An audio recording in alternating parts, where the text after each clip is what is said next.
I'm David Bank, and from Impact Alpha, this is an Agents of Impact podcast.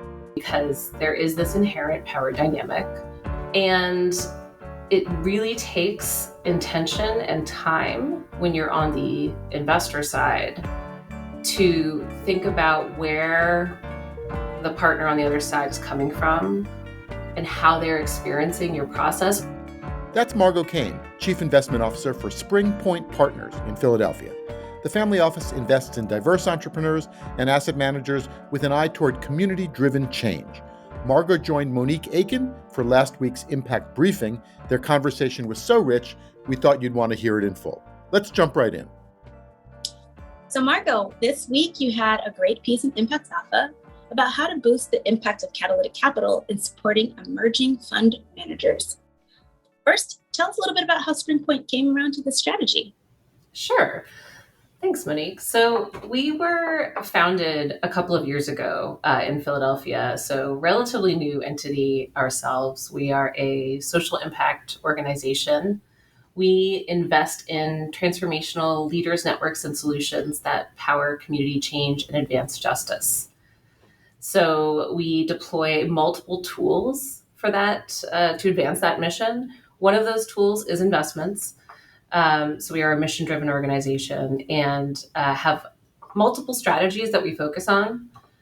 One of those strategies is really rooted in economic justice, and that for SpringPoint, considering kind of where we operate in the asset owner and philanthropic world, is really focused on how can we build opportunities for wealth generation for people that have historically been excluded from those opportunities or systematically stripped of opportunity to build and retain wealth.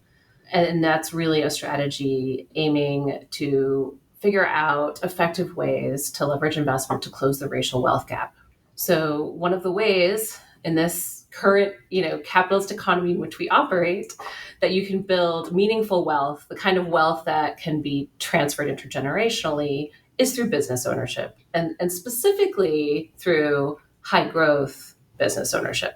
Things like venture-backed businesses or other forms of businesses that are profitable, cash flowing, and not, survival mode businesses. So those kinds of businesses build ownership, build wealth for their owners, and also build wealth for their employees. So could you tell us about some of the fund managers you've seeded or anchored as a result of this? Sure. So one of them, I'll start with Philly since we're here.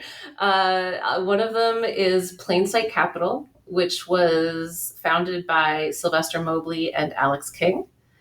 And they came together to launch an early stage firm really focused on emerging founders in tech, which corresponds directly with both their own individual experience as entrepreneurs, but also with Sylvester's experience founding a really successful not-for-profit here in Philly called Coded by Kids, which trains youth to be both founders and also really high-level operators in high-growth tech businesses.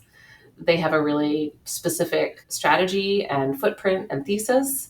They're putting together a team, but because they're not coming with their own vast personal wealth to start a management company in private equity and really survive that fundraising gauntlet, which typically lasts more than a year, as we know now. They needed some supports to get this up and running. And so we did two things in Plainsight's case. We provided some support for the startup operating expenses of the fund, knowing that bringing folks on full time is a upfront expense, and a lot of investors are wary about supporting solo folks that are starting a fund. They need a team, they need partners, and if you've already got one, that just doubles your expense burden before you're earning any management fees. So that's one of the things that we did. And the other thing we did with Ben Franklin Technology Partners here in Philly was provide a warehouse line for Plainsight to start making investments and build that quote unquote new team track record before they go to market later this year to raise the fund in earnest. because that's another really key barrier we see first-time fund managers, and particularly fund managers of color, face. Another one is Ruthless for Good. It's a New Orleans-based but national footprint fund that Aaron Walker started. And Aaron Walker had previously founded and led Camelback Ventures, a really successful fellowship program accelerator, and general thought leader around social entrepreneurship, both in for-profit and not-for-profit models, and leaders of color and female leaders. And this fund, we participated in the first close as a bit of an anchor alongside Gratitude Railroad. We knew Aaron from his Camelback Ventures days, so we knew we were backing someone who is going to be not only an excellent investor, but also an excellent field builder and coach and mentor for the founders that he's supporting. So we came in at the first close and provided a lot of early feedback before that on things like governance structure, advisors, investment policy, limited partnership agreement. So a lot of these very technical things that go into structuring a fund, that you can be a really talented investor with a track record, but it doesn't mean that you know all the ins and outs of various rights that you want your LPAC to be opining on. We see a lot of limited partnership agreements and created a safe space for the push and pull of that conversation with Aaron as he was putting it all together. And, I think that hopefully helped him on the fundraising journey. And it was really a great way for us to get to know him a lot better too. So we often hear about flexible, patient, and risk-tolerant elements of catalytic capital. And you made the point in the piece just that how such investment capital is deployed is just as important as the deployment of the capital itself. So tell us a little bit about how you try to change the process or go against the grain. And you mentioned power dynamics. That's not often heard from the LP side of the equation. So, there's some sensitivities in your piece that I think are really important to both visibilize and name as you do this work. I mean, I wish I could say I had it figured out, Monique, but I'm still learning this as well. So I can share some examples of how it's come up, how missteps I've made, and how we're working on figuring it out. Because there is this inherent power dynamic in investing, full stop, right? And I've been on both sides of the table my whole career, so I know some of it, and it really takes intention and time when you're on the investor side to think about where the partner on the other side is coming from and how they're experiencing your process, particularly when they're new to fundraising in this milieu, right? In this fund manager context, since none of these first-time fund managers we're supporting, for example, are unused to fundraising. They're extremely successful fundraisers in lots of other contexts. And one of the things that was so challenging in kind of launching the strategy was we would spend many months in the diligence getting to know the fund managers, building trust, trying to kind of articulate our motivation in supporting them and understanding what their motivations were in terms of entering this industry. And then we would get to legal documentation, right? And that's just a horrible trust destroying experience, especially if you just leave it to the lawyers. I love lawyers, got lawyers in my family, but right, trust building is not their strong suit. And we just kept having these impasses, which is not, unusual in deal work, right? Especially in first time closes or complex structures. But because the trust was so critical and the relationship quality is so critical to success in these cases, that's one place where we really rethought what our process was on the close and also how we managed legal review. So, for example, we don't do lawyer to lawyer stuff. My team and I run interference. So we receive our counsel's comments. We use our discretion to figure out which ones we're going to go with. And kind of repackage those. And we try to keep the conversation at business lead to business lead as much as possible.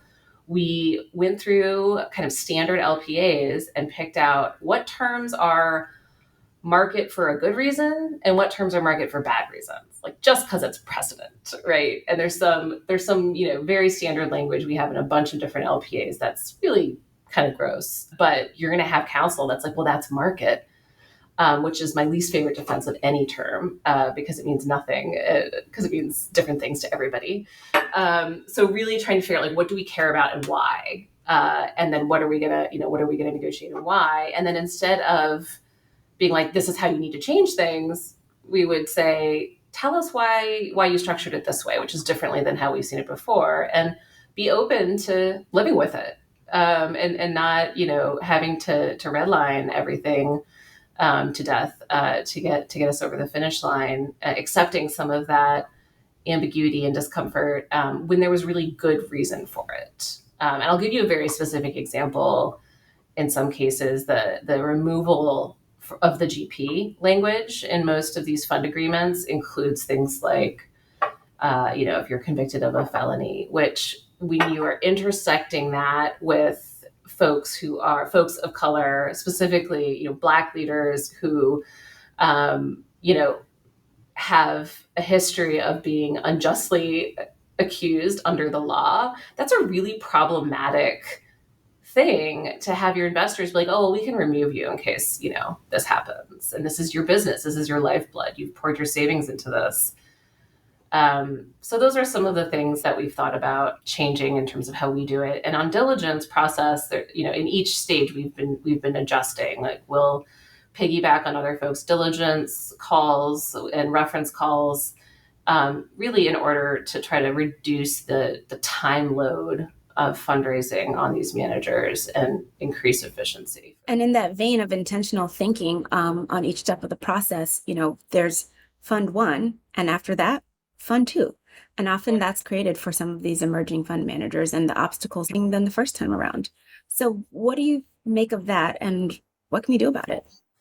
Such a good question. And this is something that we're wrestling with now, and in conversation with our first-time managers, as well as folks who have made it over that hurdle, about, because you're really making the transformation in some ways from, Matt Conwell, who raised his fund on Twitter effectively from individuals amazingly, to getting, more institutional folks in the door, to grow that fund size. And it's essential. I know some people talk about, well, why grow your assets under management? What's the point? And the point is, in order to execute on your strategy and build a team, you need that. That's the business model of funds.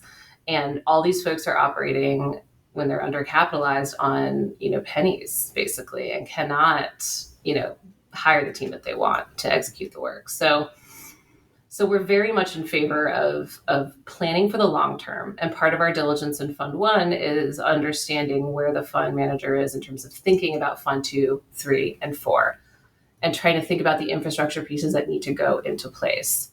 And we're sort of starting to see that now on the horizon, and doing things like, let's talk early about your key terms, which ones you're going to fight for and which ones you're going to try to make as plain as possible. Let's talk now about compliance infrastructure. How would you deal with an operational due diligence questionnaire?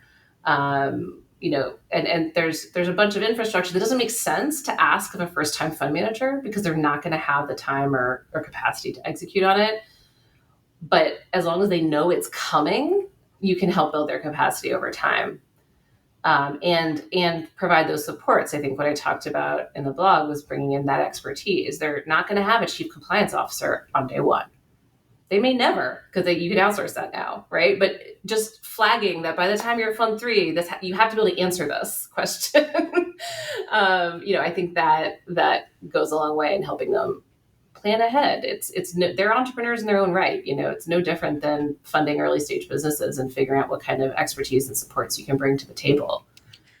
And another point I deeply appreciated in your piece was about letting go of some of the instinct to mitigate every risk by overstructuring or other things that might actually hamstring the success of the folks essentially working at cross purposes of your own interest as well as the interest of the person you're purported to be looking to support.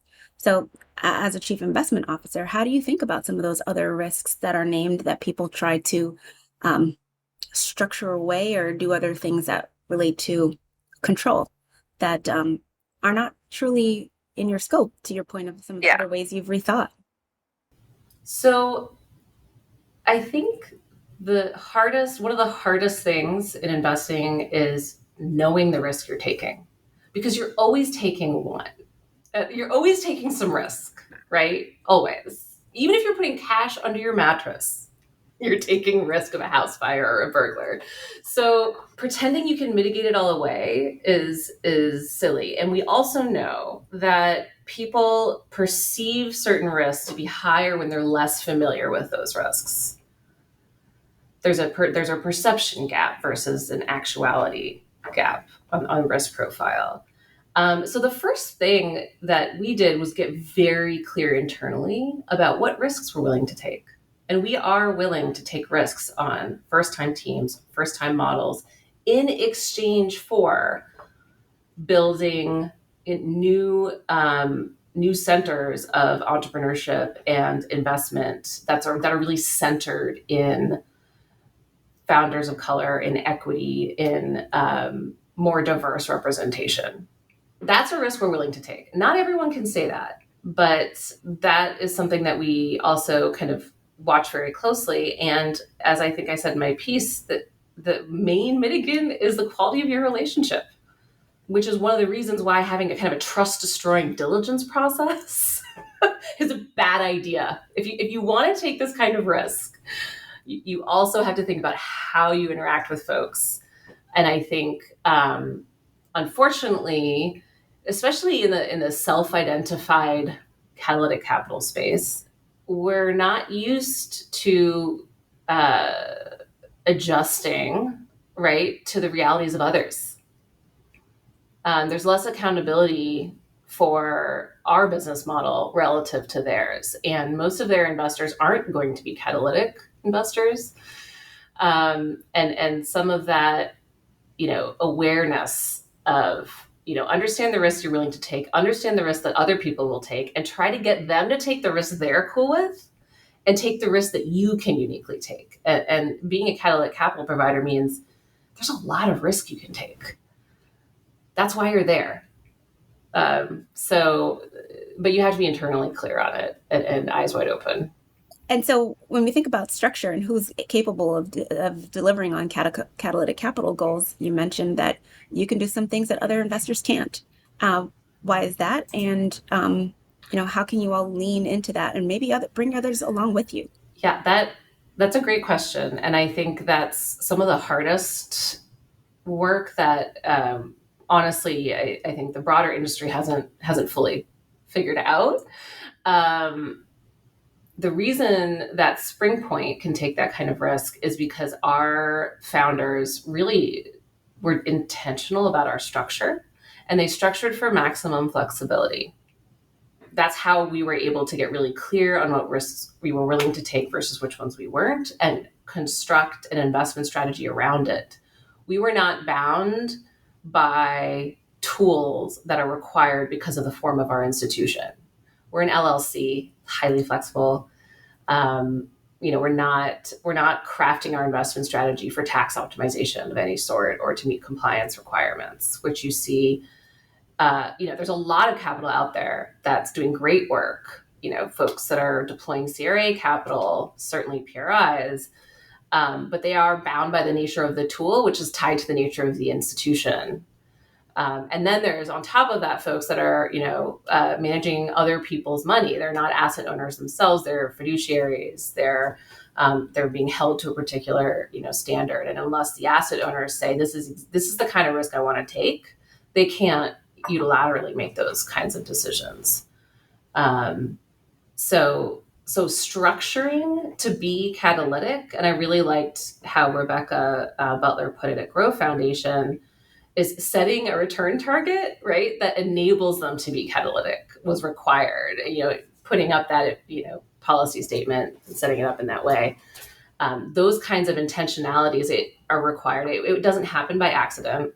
But I do think lots of different kinds of investors can take a catalytic lens. I don't think it means everybody needs to have patient and low cost and first in money. I think if you're managing, more traditional sources of capital, you can still make moves in ways that can influence markets and generate outsized impact, as long as you know what risk you're taking and you're comfortable taking it. I mean, so much of what I loved about your piece is that there's value that's direct in terms of capital and some of the other things that you named that are wraparound offerings that you deliver on.